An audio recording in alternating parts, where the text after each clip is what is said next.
I did the Camino. I signed up to do the Camino because I saw a flyer. This was in 1974, and a professor was leading a trip on medieval studies to study the art, architecture, literature, history of the Camino. Of course, there was no Camino as we know it today, but it just sounded like such a great adventure, and so I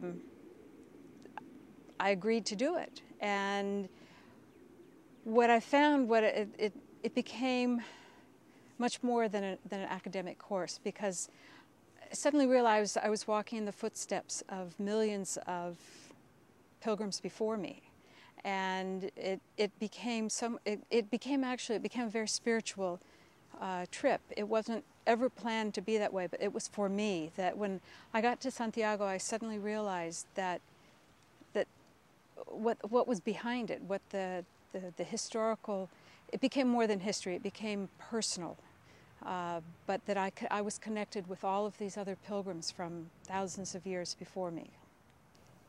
It gave me the sense of being part of history, of connecting with all of these other pilgrims with me. It gave me a religious sense. I'm not Catholic, but Christianity is not just Catholicism. Christianity it encompasses many different religions today. And so I felt part of that larger world as I never had before.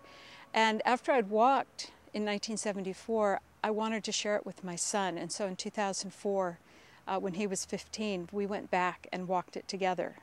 And that's been a very special bond between us. It's something that we share that no one else can share with us. I had a wonderful experience with my son. You move away from the parent and child. At least with my son, it was moving away from the parent and child relationship. He was concerned about me walking. I was concerned about him walking. It was a much more of a sharing experience rather than a parent-child experience. It's not and particularly mother-son pairings are very unusual. People were talking about it. I mean, oh, you're the mother and the son that are walking together. And you see mothers and daughters, you see fathers and daughters, fathers and sons, but you don't see mothers and sons walking together, which I thought was kind of interesting. The people on the Camino are perhaps the best part, and it's other pilgrims, but it's also the people in the villages that you meet. We've made close friends every single time that we've walked, and I say close friends because they're people you feel a connection to.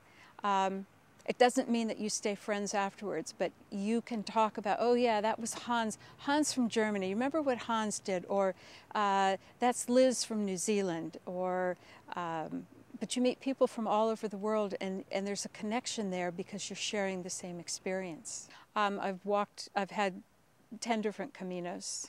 Some of them have been short. I mean, I don't mean to say that I've always walked from San Jean to Santiago. Sometimes I've just walked the last 100 kilometers.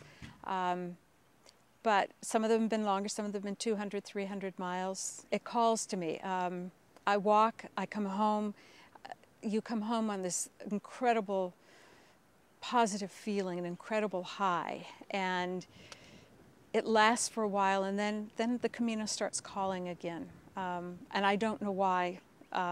My friends don't understand it. My husband doesn't understand it. My son understands it. I think he would probably say, let's try another route the next time. I guess magic might be the word that you could use for it. There's something special, something unique about this route. And it's a combination of what happens to you individually, the people that you meet, the places that you're walking through, the fact that you are connecting back to people who did this 1,000 years ago. Clearly, it's changed me. When I came home the first time, it was this sense of pride. I've walked 500 miles. Who else can say that? But now I realize that it's made me more aware of what I have and what I actually don't need. Because when you walk the Camino, you have a backpack.